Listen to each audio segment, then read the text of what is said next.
بسم الله الرحمن الرحيم. هنعرف مع بعض كيفية السماح للأشخاص بإضافة أعضاء في مجموعة الواتساب.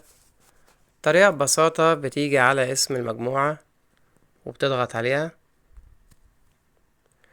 وبنضغط على اسم المجموعة في المكان ده، وبننزل للأسفل بنختار أذونات المجموعة. هنا عندنا احنا بنسمح للأعضاء بإرسال الرسائل متفعلة زي ما احنا شايفين. لو عايز تلغيها ممنوع حد هيرسل الرسائل تلغي التفعيل بالشكل ده. عايز تسيبها بتفعلها تاني. وهنا بتسمح للأعضاء اللي موجودين ان هم يضيفوا أعضاء آخرين في المجموعة، بتفعلها بالشكل ده. عايز تلغيها بتلغيها.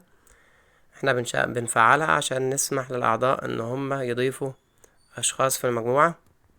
وهنا الموافقة على الأعضاء الجدد ممكن تفعلها برضو أو تلغيها على حسب.